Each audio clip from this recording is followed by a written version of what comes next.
What's up, ladies and gentlemen? Welcome to episode 131 of the Access to Combat podcast. I'm one half of your host, Hugo the Boss. Hugo got next. Hugo feeling a lot better than last week. Joined by my co-host. It's your boy, Ray Boogie Kahuna.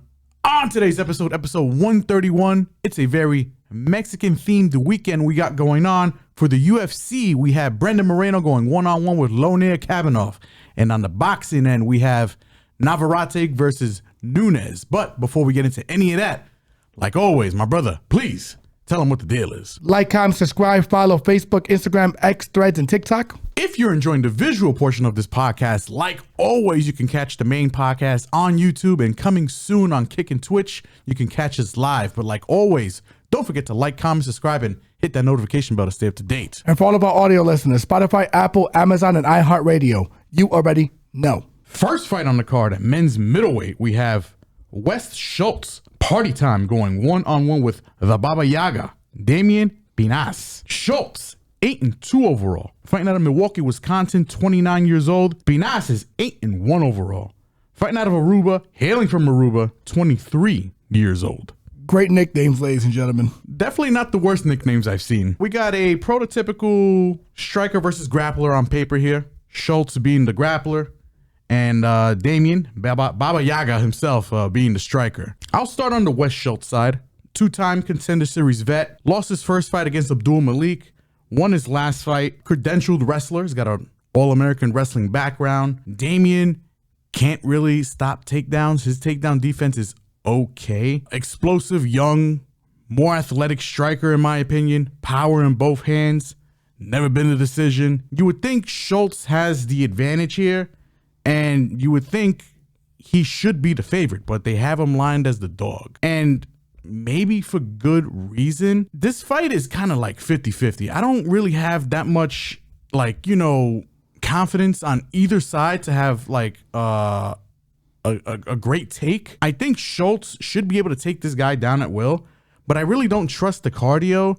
I don't really trust the decision making on the feet. When it comes to Schultz's striking, it's, I mean, borderline all right. Gets lit up on the feet all day if this fight stays standing. Damian, again, not known for the best takedown defense, but gig athletic. He has like that Derek Lewis get up jitsu. I can see this playing out both ways. I probably should lean the wrestler here. I am going to lean the wrestler. Give me the dog shot here on Schultz, but this is probably the least confident pick I have on this card. I won't be surprised if Damian lays him out. I'm ready to look wrong. Give me Schultz here for the win. My least confident pick of the day. Yeah, I'm there too. I'm just going to pick Schultz just because of the grappling edge. Typically, when you have these 50-50 fights between guys who are debuting, you probably should lean the grappler. But this is a fight where he can clearly get knocked out by a guy who's uber explosive and super heavy-handed. So I'm going to lean Schultz here as well, not with a high degree of confidence. I feel like someone's going to get served in this fight.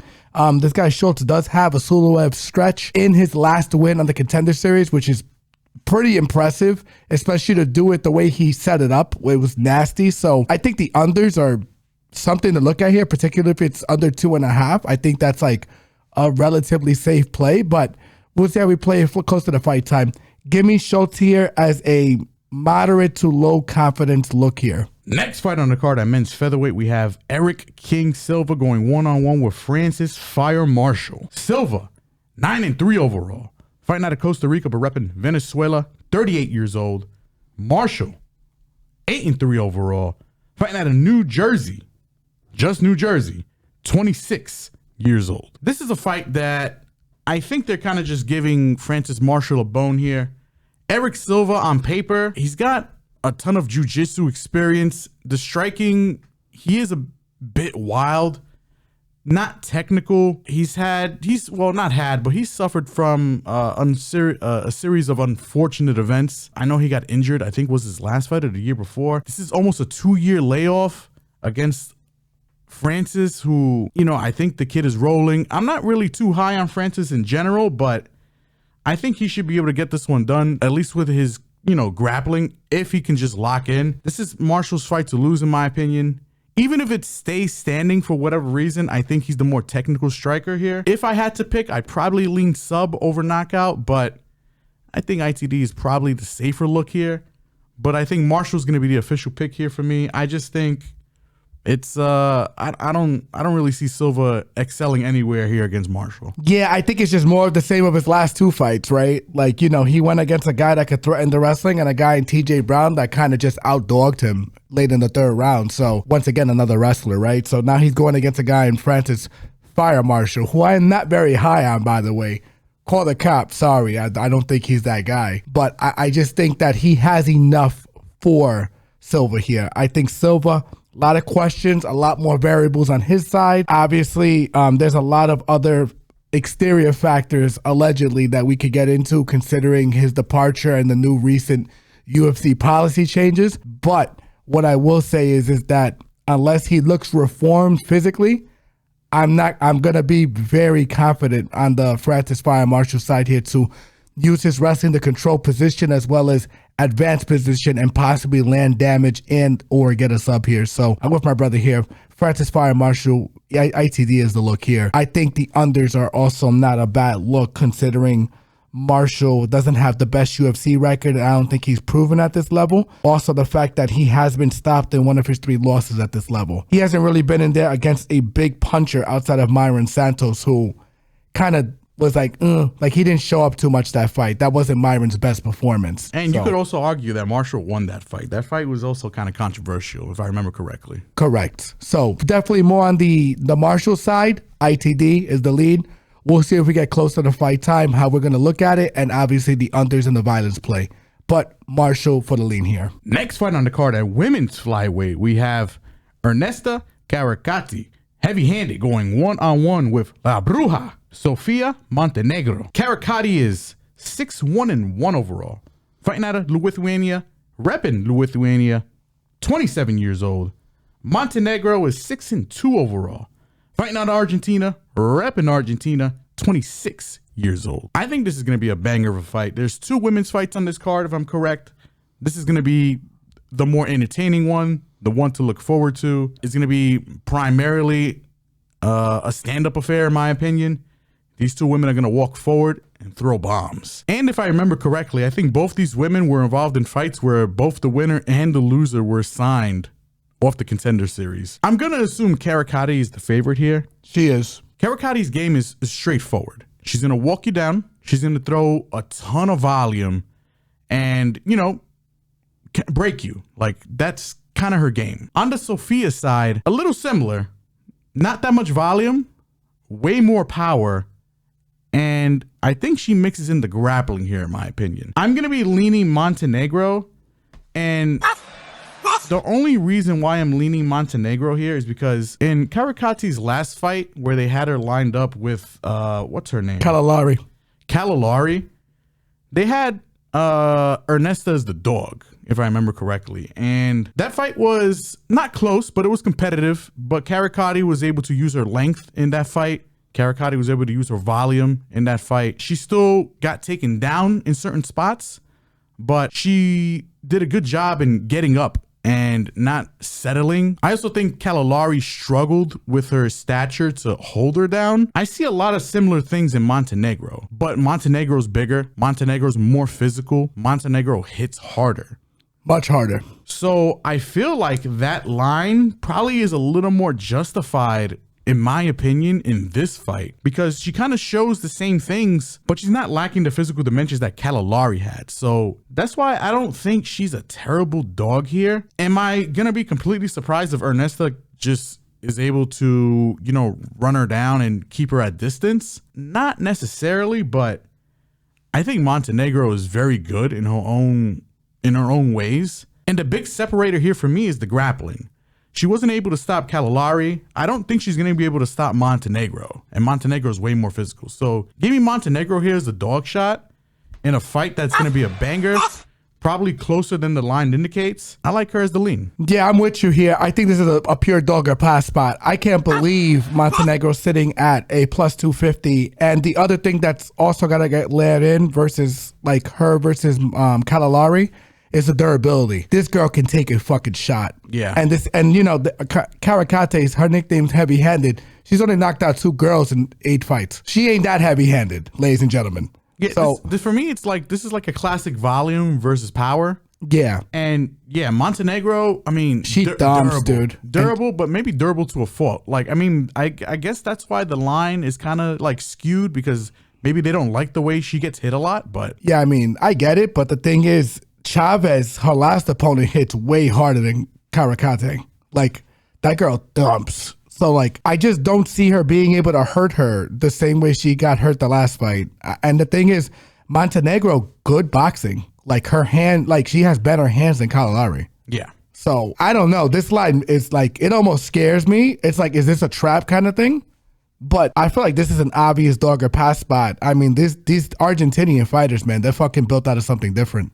They're fucking durable as shit. This girl had probably one of the best Contender Series fights I've ever seen. And both of them did. But I just think the line doesn't make any sense.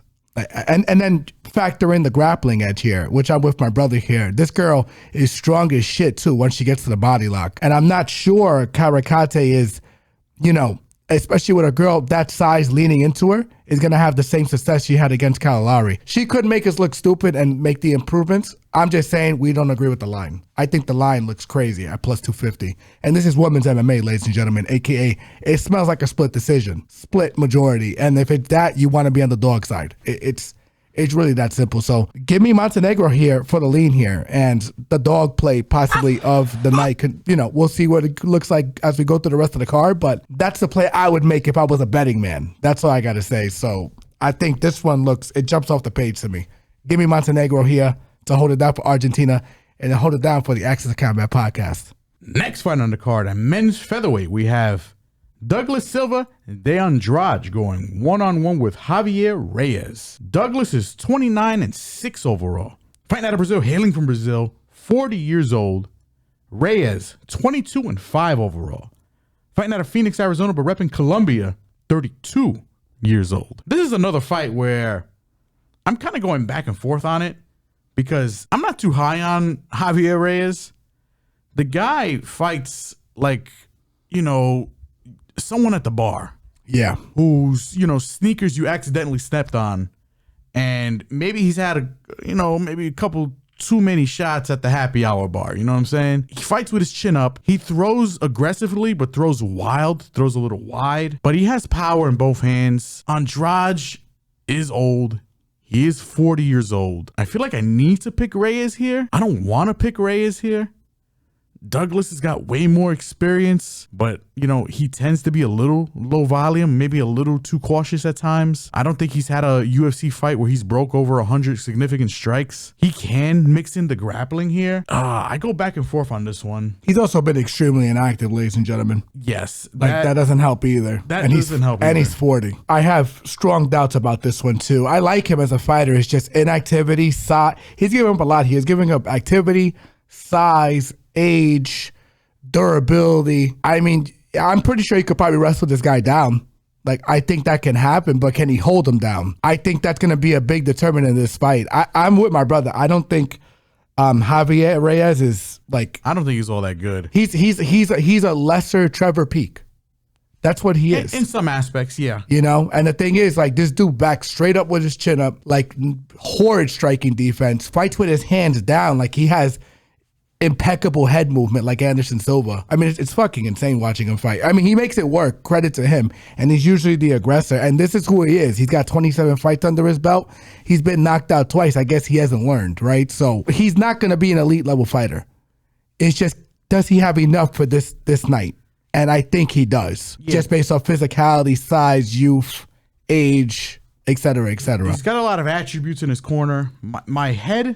My brain says Reyes. My heart says Douglas. I guess from a play perspective, I might just stay off of this one completely unless something egregiously stands out. Maybe take a live shot if something on the Douglas side opens up. But I'll pick Reyes here, not with the most amount of confidence. This one just feels and smells funny. I don't know. Yeah, it can definitely go over because Douglas seems to always get the fights that he wants sometimes. It's weird. It's always sometimes. I'm curious to see what you guys think in the comment section on this one. I'm curious to get some feedback on this one because I don't have the best read on like either one of these fighters in particular, but just this fight in general. Yeah, I just feel like I said, for me, I'm going to lean Reyes just because of the dimensions, the age, the activity. I mean, he's giving up, Douglas is giving up 3 inches in height and 4.5 inches in reach to this guy. I mean, and this guy, like when you're swinging from the hip, even though the striking defense is not the best, and it's not the best for your, protecting your head, it does distort your opponent's view on where the shot's coming. And I think that's where Reyes has a lot of success. The thing is, he hasn't done it at this level, but they are matchmaking him against a guy who is low volume and hasn't fought in a year and a half and is 40. Yeah, it's just one of those things where I think if you like the Reyes side, it's probably one of those like finish or no decision kind of plays. Correct. And if you like the Douglas side, decision. Maybe a sneaky decision. Split decision, maybe. Majority decision. I like decision that. in general. Maybe like that's that. kind of the way to attack this one. Yeah, I don't think he's gonna win the moments in this fight. Yeah. I think he could win the minutes though, depending on his game plan. So I'm 100%. with you. I'm gonna lean Reyes, not with a high degree of confidence. This fight I'm probably gonna stay off of as well. Next fight on the card at men's bantamweight, we have Cristian Quiñonez going 1-on-1 with Kris Moutinho. Horrible fight. Why is this guy even on this card, man? Quiñonez is 18-5 overall. Fighting out of Mexico, repping Mexico, 29 years old. Moutinho is 14-7 overall. Fighting out of Milford, Massachusetts, 33 years old. He should be in Massachusetts, not in the UFC. Definitely not in Mexico this weekend. He does not belong at this. He doesn't even belong, you can make an argument, fighting at all. I mean, listen, just listening to my brother, you can tell which way we're both probably leaning here. It's going to be Quiñonez. And it's not because we think Quiñonez is like a world beater or any kind of like anything crazy spectacular. But in my opinion, I just think he's the better fighter here. He's the more talented fighter here. In his last fight against, was it Edson Barbosa? Who did he fight in his last fight? No. Ronnie Barcelos. No shame in that loss. Hani was on a fucking heater last year, so. And in that fight in particular, if you watch that fight, Quiñonez had a lot of moments, but, the experience comes out. Barcelos is a tough guy to put away. And Quiñonez is one of these guys that, sometimes he gets a little too comfortable, doesn't always think in the octagon. I think he should beat the shit out of Moutinho, in my opinion here. Both these guys are kind of punching bags, in my opinion, so I can see an over hitting. I can see this fight probably going the distance. It shouldn't. I'm going to take Quiñonez here. If any props kind of stick out, those might be the plays, but it's hard for me to back Moutinho. I don't think he should be in the UFC. I know he was on a heater before, after he got cut, but that was in the regional scene. Against nobodies. We've seen what he could do at the UFC level, but Quiñonez has the skills and has the grappling in particular that should win him this fight. Moutinho needs to be protected from himself at this point. I mean, this guy has had no kind of development since the Sean O'Malley fight. He went on that heater on the regional scene. He fought exactly the same way, and he fought the same way when he came back against Wellmaker. And dude, it was a bad knockout. I mean, people you can make the argument, well, it was Wellmaker, right? Yeah, but Wellmaker kind of got exposed his last contest, as you saw, against a guy who was able to set traps and make Wellmaker think. Exactly. And Moutinho's not a guy who makes you think. He's a guy that has no thoughts at all, actually, when he's in there. Well, maybe he's got some thoughts, But. Yeah, he definitely has no thoughts when he gets face planted. But he's definitely going to be the more flat-footed fighter here. He's, it's I don't know. It's going to be an uphill battle. He does not, guys. He does not belong fighting. He's a fighter that has no fighting awareness. I'm willing to go that far just from what I've seen on the tape, man. And what we've seen, he keeps his head on the center line, doesn't move his fucking head. The guy's not athletically a beast. He's not. It's just not there for you, man. And if you're not athletically a beast, you got to apply the principles of learning proper technique and proper setups to get your offense off, as well as proper defensive tactics. He does none of that shit. Yeah. He is a guy that's going to lean on his chin, and his chin is already going. If we're being honest. Gone. Yeah. It's just not there. And this is a guy in Quiñonez who's just physically more gifted than him and technically more gifted than him. He's going to fuck him up. Unless he memes him, it's not, nothing's going to happen. But you want the real Moutinho is not like a big puncher. Either. He's just not, man. He's just a guy that he's just trying to walk you down, break you. And a lot of these boys want to fight like Nate and Nick Diaz, but they're not Nate and Nick Diaz. It's just what it is, man. And expect Quiñonez to serve this motherfucker up within I understand the round and a half. I'm sure you're not uberly confident in it. I'm not uberly confident in two guys who are very hittable, but a lot of shit can happen in 7 minutes and 50 seconds. Yeah. With two guys that don't know how to move their heads. Yeah. So I'm with you here. I'm on Quiñonez easily. Enough of my Moutinho rant. It's just like I said. It's just he needs to be protected from himself. He does not belong fighting. I'm sorry. It's borderline dangerous to put him in there. Dangerous. So give me Quiñonez here for obvious purposes. Next fight on the card at women's bantamweight, we have Macy Chiasson going one-on-one with Ailín Pérez. Chiasson, 10-5 overall. Fighting out of Dallas, Texas, 34 years old. Pérez, 12-2 overall. Fighting out of Miami, Florida, but repping Argentina, 31 years old. Now, this is a fight where if Macy Chiasson is locked in and is able to use her, physical advantages, her length in particular, should be able to keep Pérez on the outside with a jab, maybe, point the way to a victory here. But I don't trust Macy Chiasson here. I think I just stopped trusting Macy Chiasson particularly after her last fight, but my confidence has been waning in this woman. Listen, the only thing I trust her for was that Mayra Bueno KO. Rounds 2 and 3, like absurd numbers, and that was the beauty. That's the beauty of the game. And that's against a Chitara who has completely just checked out, been exposed. The game plan on her. It was easy. It was stealing. Yeah, it was stealing. Right. That's what it was. I went in there with a mask and I said, "Give me everything you got," and then I took their shoes anyway. That's took extra. I took extra. The pocket wipe special. I'm going to be leaning Ailín Pérez here. I think she wins this fight. I think she's going to be able to walk forward, make Macy uncomfortable. Macy's going to want to engage in grappling for some reason against Ailín. I think that's a mistake. I think Aileen's going to be the more physical girl here. On top, Ailín is definitely the more aggressive girl, definitely has better top control. I think Ailín, with her grappling, should get this done. She's also put a significant amount of work into her chain wrestling. She knows how to go body lock, leg, single, double. She's done. I know she's goofy outside the octagon, ladies and gentlemen, but in the octagon, she knows what she's gonna do. You gotta trust her process here. And This is a girl, Macy, who likes to play off her back a lot. And that's what it is, and unfortunately. She shouldn't against the girl who I think is a better grappler, a girl who I think is tough, another Argentinian, by the way. Yeah. And listen, I don't expect this fight to finish. I probably like the overs. If you are looking for a finish, and if you're prop hunting like that, probably Ailín sub, maybe fight ends in sub. For some reason, this fight, even though I am picking Ailín Pérez to win here, does strike me as something I feel like there's some kind of fuckery that's going to happen for some reason. Pérez is going to be the pick here. She's going to twerk it and pop it. I'm sure all the Gooners are going to be happy for that one, but... In Mexico. Yeah. Viva Mexico, cabrones. She's the pick. Yeah, the only thing that scares me a little bit in this fight is Macy's physicality a little bit, because she is a 45er moving down. She's going to have the dimensions here. I just feel like Aileen's camp, they're good at prepping. They know exactly what they're going to do, and they're going to watch out for the guillotine, and they're going to make sure they get it to the mat safely, and make sure even if she does have the neck tied up, that she's going to cut the corner and pass, which Ailín is very good at doing. She's really developed her wrestling and grappling. I gotta admit, I'm impressed. I thought she was gonna be like a clown show, no bullshit, and just a girl who was just gonna twerk it and pop it and not be serious, but she has turned into a girl that you can trust.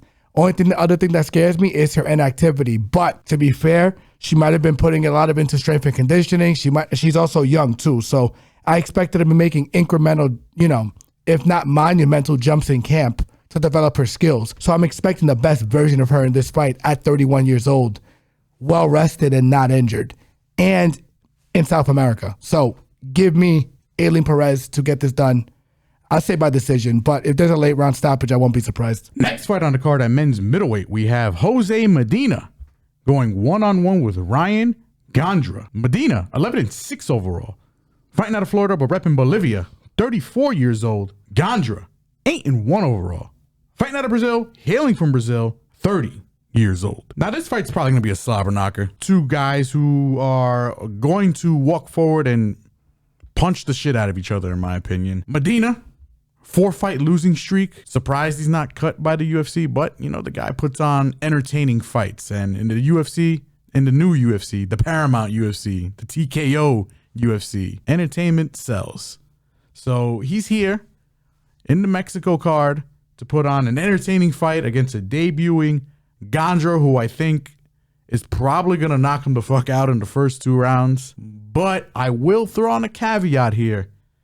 Gandra, if the guy gets extended, because he only has 2 fights that went to decision, and in both those fights, didn't look like he had the best cardio. I'm just going to throw it out there. And looked very bad in that 3rd round. Medina, if he can weather the storm, because the guy is a walking punching bag, if he can weather that storm, if you like, you know, live entries, maybe not the worst dog shot, you know, to get something done maybe a little late, 3rd round decision on the Medina side. If the lines look extremely profitable, maybe.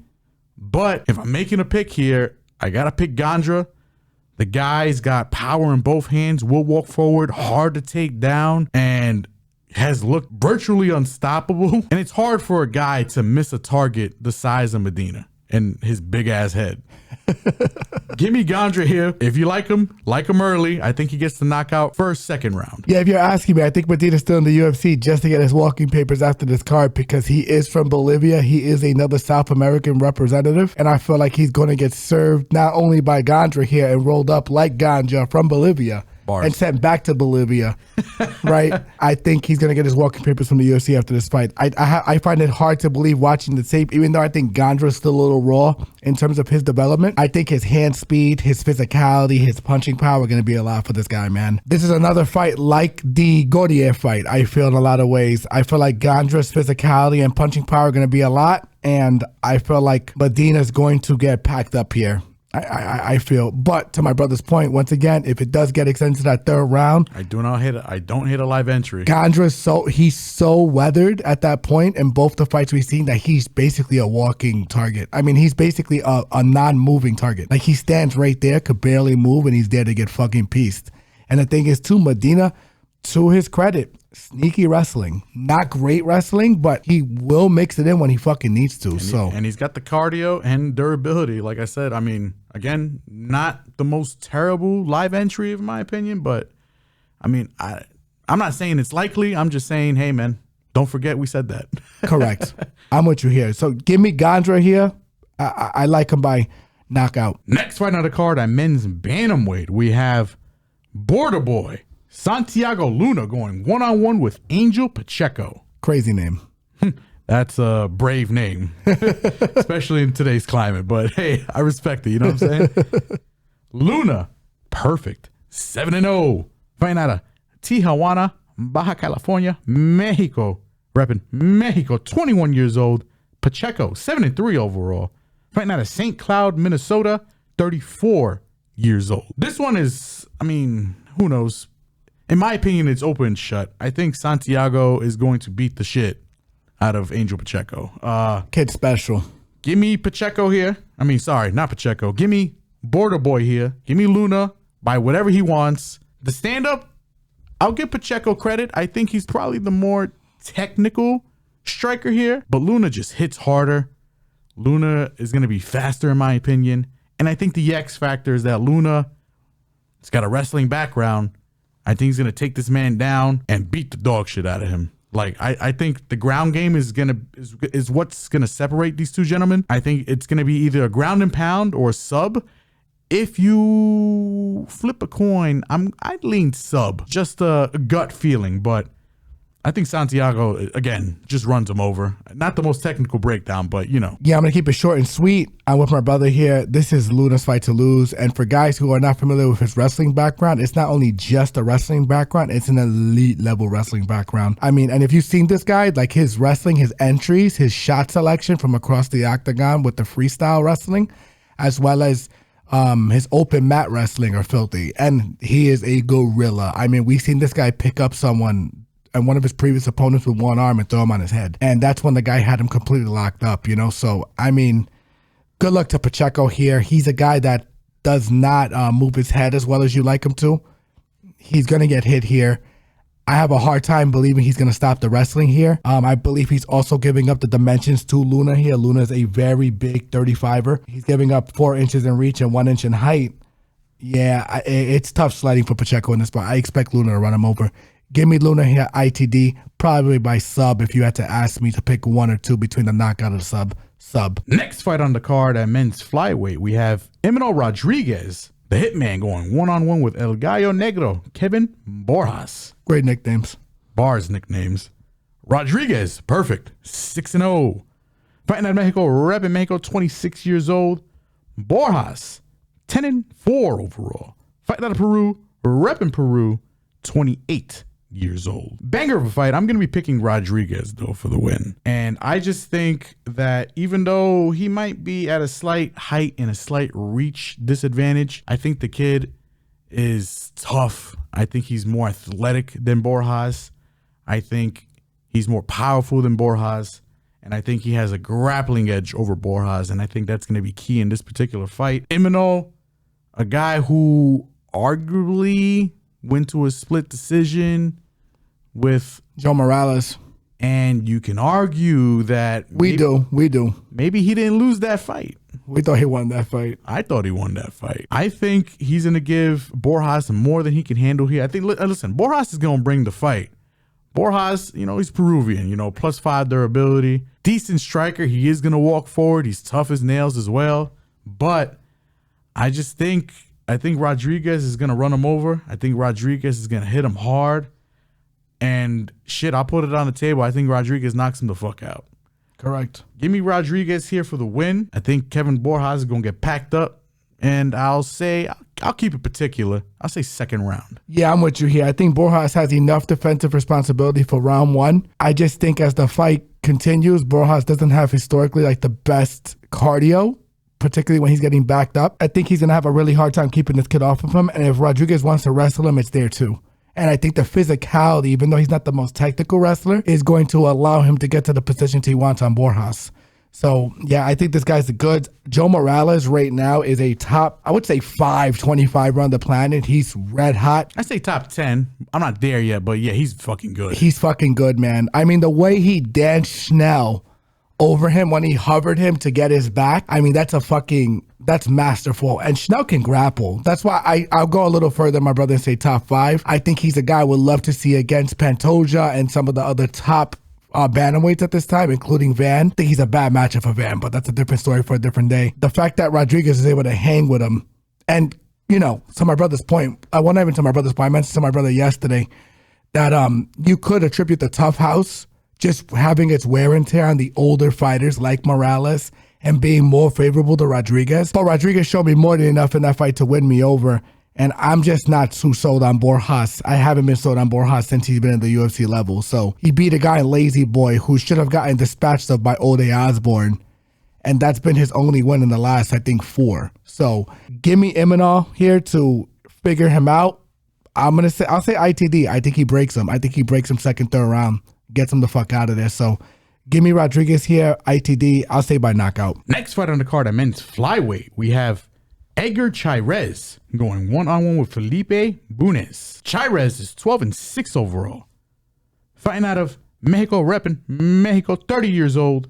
Bunes is 14-8 overall. Fighting out of Brazil, hailing from Brazil, 36 years old. This is going to be another banger of a fight, but I think this is another fight where I think there's going to be more grappling than advertised, in my opinion. Fight ends in sub for sure. Took the words right out of my mouth, brother. I feel like this is a sneaky fight ends in sub. I'm going to be leaning Chairez here for the win. I like a lot of things about Chairez. Like, again, he's not a world beater, but I think he does a lot of things right. I think his boxing is clean. I think his grappling is better. I like his jiu-jitsu a lot. I like his control a lot. The only thing I really don't like on Chairez is his chin. And that could get him into trouble here because Bunes, another guy who I think prefers grappling over the striking, but not a terrible striker himself. Also a guy who kind of hits hard, but I think a guy who can be controlled. I just kind of prefer Chairez's control a little more than I prefer Bunes's control. If this fight stays standing, I'd probably lean a little bit on the Bunes side. Not because I don't think Chairez is the more technical striker here, but the chin just has me worried. But if this fight hits the ground, and I think it will, I think Chairez will be able to implement more control, in my opinion, and maybe get himself into some trouble on the submission side. But I think he locks the submission. I do like fight ends and sub, but I like Chairez, and I say by sub as well. Fuck it. Yeah, there's a guy in Chairez who had Tyra like dead to rights. If he had like another 30 seconds, that fight's over. I mean, his losses are spectacular. I mean, he lost to Tyra, like you mentioned, and he lost to, in his last fight, the current champion, Joshua Van. No shame. No shame. No shame in that. His wins aren't that crazy, but his losses are spectacular. Correct. And the thing is, he actually had his moments in both of those fights. And to caveat what my brother said and jump on board of it, I think we also have to mention that Boons, I think realistically only has about 5 to 7 minutes of cardio, depending on the pace you put on him. If it gets to the second, third round, ladies and gentlemen, he's going to be in a world of shit, because he's not a cardio guy, man. His cardio is dog shit. If the pushing gets tough and the tough gets going, he's going. He gets going. So, like, for me, it's like, I just feel like this is a guy in Chairez, not only with all the dimensional and physical attributes and all the technical attributes that my brother mentioned, we also have to take into account the mental here. This guy is mentally stronger than Nunez over the stretch of 15 minutes. He just is. And I think he has the capability of breaking him. So with that said, Chairez, I'll say Chairez via sub as well. I don't think Chairez either, if you don't like the line, and if you want to get in more on the line, I think Chairez as a live spot is interesting here, because I think Nunez is going to be uber dangerous in the first round. He might hurt him. He might drop him. I just feel like that Chairez over the stretch of this is going to be able to outdog him. And particularly in Mexico, he's going to fucking hold it down. So give me Chairez here via sub. I'll say second, third round too. Next fight on the card at men's lightweight, we have Daniel Zellhuber, a.k.a. the Golden Boy, going one-on-one with King Green, the artist formerly known as Bobby. Zellhuber, 15-3 overall. Fighting out of Mexico, repping Mexico, 26 years old. Green, 33-17-1 overall.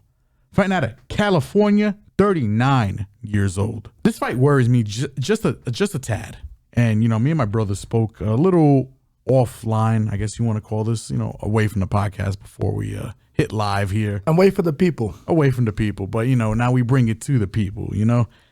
Zellhuber should win this fight, right? Zellhuber's got all the talent in the world, in my opinion. He's got all the attributes. He should be not only ranked, but a contender, in my opinion. I think he's that good. But, man, you look down the resume, you look down his last particular fight in general, and it's like, Zellhuber, man, like, I feel like he should be getting over some of these guys a little more clean. And I don't know if it's like, you know, maybe an afraid to get hit kind of thing. Maybe he doesn't like just getting clipped, or maybe he's just overthinking in there, or thinking too much, or maybe just trying to stick to a game plan too much, maybe not evolving as much. I don't know. I would love to hear your suggestions in the comments.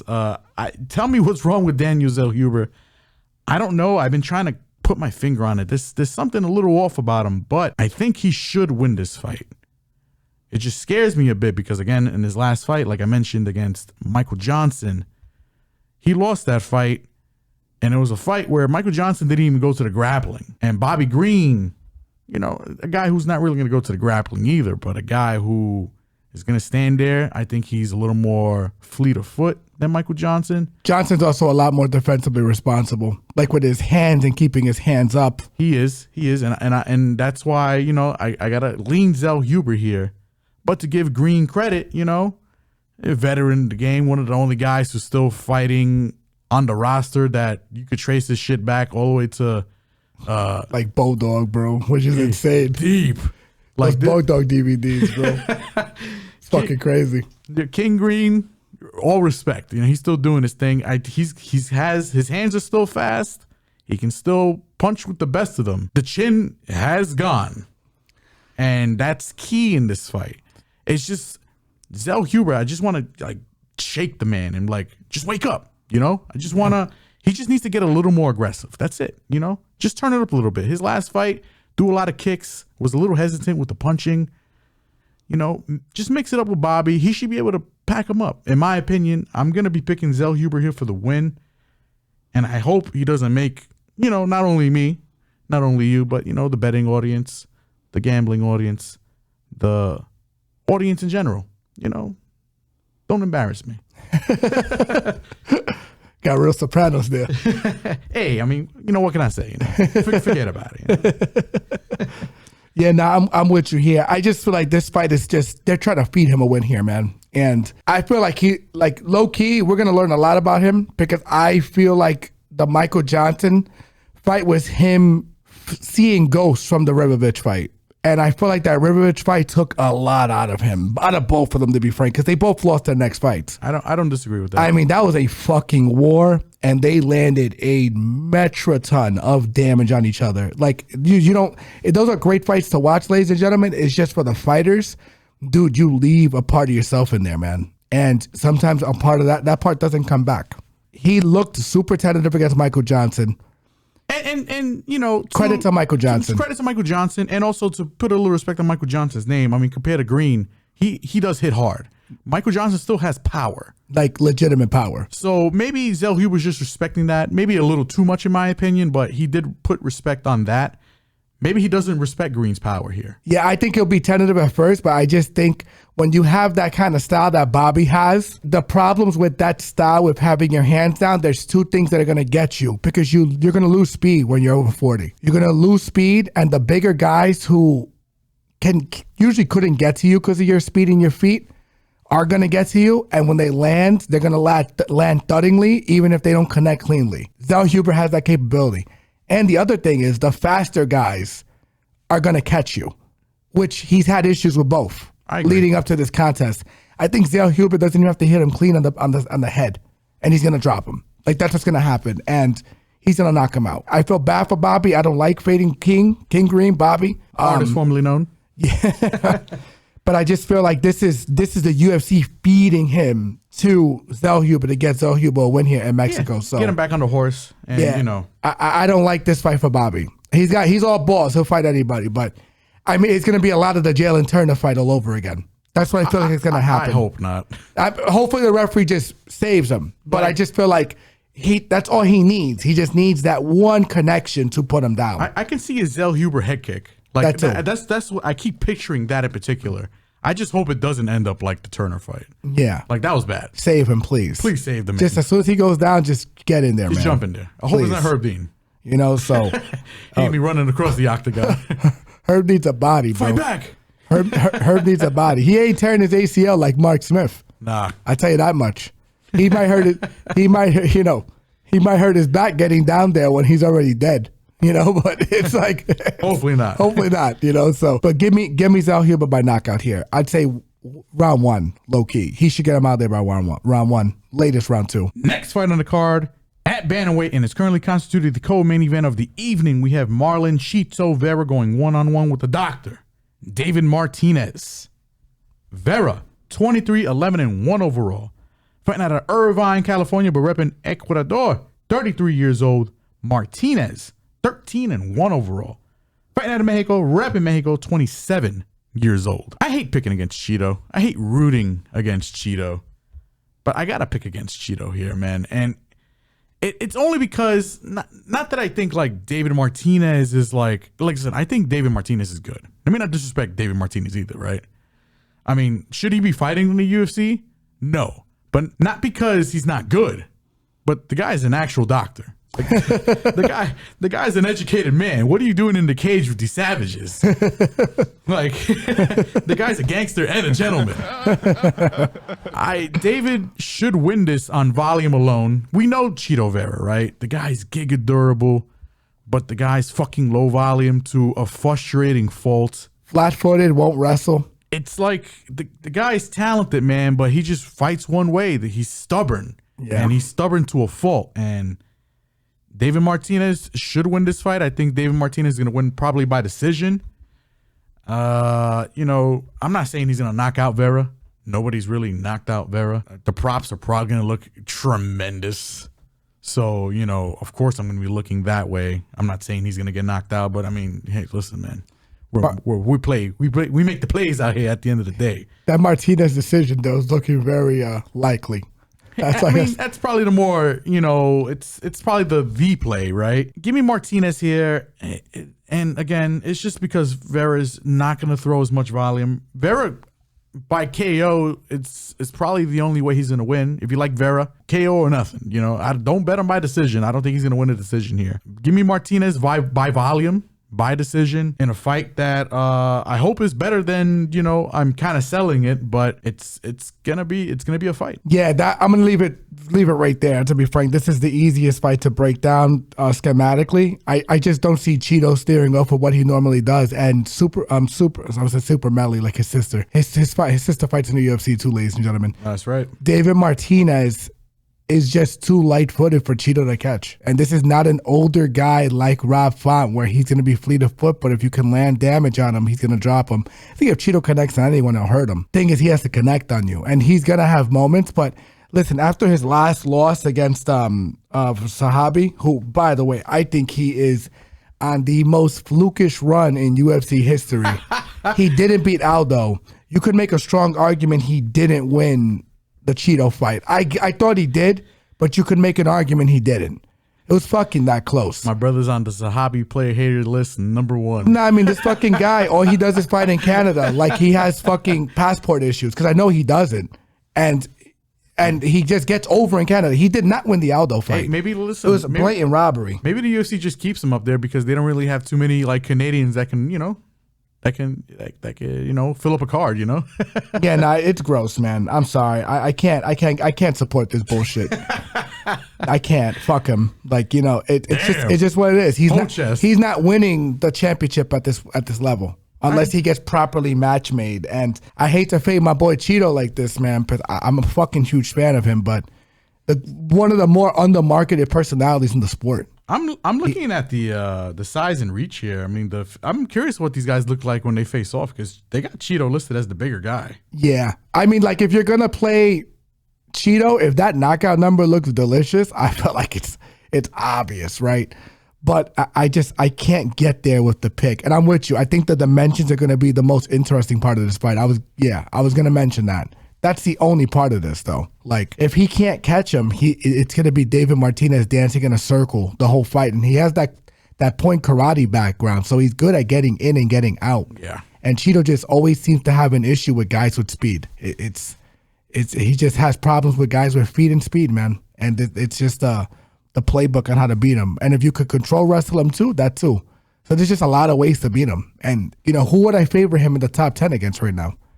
Which is, I hate to be like that, but it's a good question. It's fucked up. Leave your comments down below. Let us know. It's fucked up, man. You can make a case for everyone beating him in the top 10 right now, and unless he dramatically changes what he does.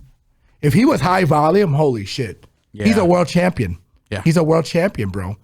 Just medium volume. Just oh my god, he's a world champion. He's more than 10 punches around, man, or something. That motherfucker thumbs, bro. But no, it's got to be Martinez decision here. Next fight on the card at men's flyweight, and is currently constituted the main event of the evening. We have the assassin baby Brandon Moreno going one-on-one with Lone'er Kavanagh. Moreno, 23-9-2 overall, fighting out of Mexico, repping Mexico, 32 years old. Kavanagh, 9-1 overall. Fighting out of England, repping England, 26 years old. This ain't Brandon Moreno's original opponent. His original opponent was Asul Amabayev. Amabayev pulled out, unfortunately, with an injury. And stepping up short notice and against, in my opinion, probably better judgment, is Kavanagh. Now, I'm not saying Kavanagh is whack. I'm not saying Kavanagh isn't a prospect, a contender, or garbage, or anything like that. I think the kid's got all the talent in the world. I think he is a future contender. I think he is very fucking good, right? I just think that stepping in short notice against this particular opponent is just not. I don't think it's the move, G. You know what I'm saying? Like, Kavanagh is good, but he's coming off a loss in a fight where he got knocked out. Now, you could argue, he was winning that fight, but he got knocked out. That was 5 months ago, and it was a bad knockout. And it was against Charles Johnson. I feel like Kavanagh, I don't know who's managing the guy, who's advising the guy, but I feel like, going from Charles Johnson and getting flatlined by Charles Johnson to Brandon Moreno is a bit of a leap. I mean, unless this is the Charles Johnson, Josh Van special where he fucking just goes on a title run after getting beat up by Charles Johnson. I don't see it though. Who knows? I mean, I just feel like it's just a big step up in my opinion. They probably should have, maybe eased his way up here. Brandon Moreno is on, he's not at his peak anymore, but the man is not washed. I don't think he's there yet, right? He might not be prime Moreno, but I think this is still a very legit contender Moreno, who I think is going to win this fight. I think he's going to give Lone'er, not a lesson, but, he's just going to give him a lot of looks, particularly in the grappling, in my opinion. And I think he probably gets this one done. I want to say by decision. I got a sneaky feeling. I smell a sub in this particular fight, but I'm going to be picking Brandon Moreno in his home country to put it on Kavanagh, and hopefully not too bad. Hopefully Kavanagh doesn't get fucking smoked in this fight. I don't anticipate he does. In the stand-up, I think Kavanagh is very slick and probably is going to have, the speed advantage here, but it's just that experience. That's what kind of scares me on this one a bit. I'm taking Moreno for the win. My gut says decision. I might look at a sub proper too here just to, round it out. I think it's going to be a stoppage, and it's for a couple of reasons. We've seen Felipe Dos Santos give Kavanagh all he can handle, and Felipe Dos Santos is not a top 5 fighter. This is a guy in Brandon Moreno coming off a loss, and a controversial loss, low-key. I didn't think it was going to get any better for him against Tyra, but it was an early stoppage. It was. There was no question in my mind it was. By the way, coming from a guy who picked Tyra to do what he did, exactly what he did. If you go back to that podcast, stream it back and just listen to the goodness that I was spitting in there. I told you he was going to get his back. Hot fire, boy. It was on point. I didn't think he was going to be able to control him from getting his back. But anyway, we have a guy here in Brandon Moreno who is not going to get out physical by Kavanagh. He's the one in Mexico. He's the one that got the championship experience. Kavanagh got knocked out 5 months ago. He went through a fucking war with Dos Santos before that. I mean, God, this is a lot. There's a lot for the poor kid, and I like him too, which is unfortunate. But check this out. Brandon Moreno is not the biggest 125er, right? Kavanagh's giving up 3 inches in height and 3 inches in reach against a guy who I think is a superior boxer. So, yeah, I think Kavanagh has more tools on the feet. Yeah, I think he's going to be faster. The thing is, his style requires a lot of movement, and he hasn't been, and I don't think he's been in a 5-round fight before. Welcome to the show, baby. Welcome to the show against a guy in his back in his country and terms that he's used to. And I know Brendan's going to be there in the 5th round. I think he might beat the shit out of him. Like, it could look real bad. I mean, it might be a long shot if you do like the Kavanagh side. And like I said, I don't think Kavanagh is whack. I think he's very fucking good. It's probably by decision. So if you're still leaning that way, or if we can't talk you off of it. We're just giving our opinions at the end of the day here, but I say decision is probably a decent look on terms of how I think he's probably going to win this fight if he wins this fight, but I don't think he will win this fight. Yeah, I'm there, man. This is a lot for him, and like I said, I just think just the Charles Johnson KO, and it wasn't just like a TKO. He fucking clipped him bad, dude. Yeah, that was a bad knockout. Like his body wasn't moving the right way. So 5 months ago, Brandon Moreno in Mexico, good fucking luck. And again, good luck, man. Not prime Moreno, but still very fucking good Moreno, in my opinion. This is going to look a lot like the Kai Kara France fight. I feel like he can break him down to the body. And, the size dimensions are the same. So if you're saying Brendan can't fight a guy small, he's going to have a hard time taking him down, I highly disagree. Not that Kai is the best wrestler, but he was able to go blow for blow with Kai and get him the fuck out of there. So, I mean, to outstrike Kai is impressive. Out-grappling him, not so much, but he outstruck him in that fight. And Kai can fucking strike. So, give me Brandon Moreno ITD here. I mean, I think he gets it done late. And that does it for UFC Mexico. Moving right along to the sweet science, featuring 2 Mexican fighters for the quote-unquote king The next king of Mexico. We have a trio of fights we're going to be breaking down, and it's going to be taking place in Glendale, Arizona. And we're going to be kicking it off with Agustin Quintana going one-on-one with Emiliano Vargas, and it's for the NABF and WBO Latino super lightweight titles. Quintana is 22-2-1 overall. Fighting out of Argentina, repping Argentina, 29 years old. Vargas is perfect, 16-0. Fighting out of Las Vegas, Nevada, 21 years old. This is a phenomenal fight, ladies and gentlemen, and I think an appropriate step up for Emiliano Vargas at this stage of his career. He's going to get challenged in this fight, but I'm going to pick him to win this fight, and I'm going to pick him to win this fight for a couple of reasons.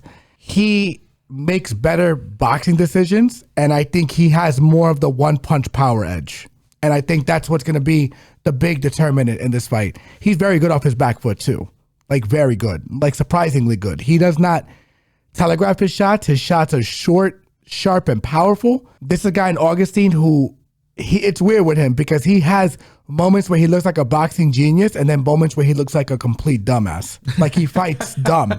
And but the thing is, he is capable of giving Emiliano a lot of looks that will distort him and give him like some trouble. As well, too, this is a guy who's going to be able to match him physically. He's fought as high as 145. They're having this fight at 140, so he's going to have some size. He has experience, but I think Emiliano Navarrete is the goods. My man just pulled up on the Super Bowl. My man, he's riding the wave right now. And this did not interfere with his camp because he is fighting out of California. So he did not fly for the Super Bowl. The Super Bowl was in California. He was just invited and did his thing. Super Bowl came to him. Super Bowl came to him. But I think he's the goods, man. This kid is, so Bad Bunny's description of him and Xander Zayas, I think they are the future of Latino Hispanic boxing. And I think he presents a lot of problems to Augustine that are going to give him a lot of troubles they're going to be a lot of puzzles for him to figure out in the ring. Augustine could make this very interesting if he gets physical and puts his body on him, but I suspect Emiliano to figure him out.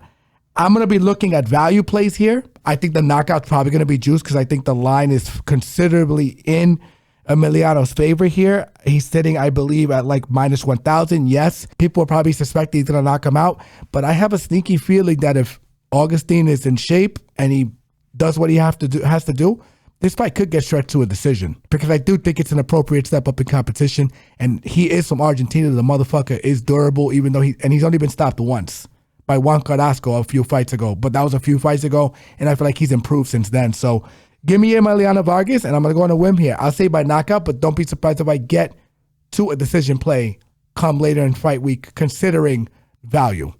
Emiliano Vargas is the obvious lean here, though. Next fight on the card, and is currently constituted the co-main event of the evening for the WBA Continental North American welterweight title. We have Tamir Smalls going one-on-one with Abel Ramos. Smalls, perfect, 16-0. Fighting out of Philadelphia, Pennsylvania, 26 years old. Ramos, 28-6-3 overall.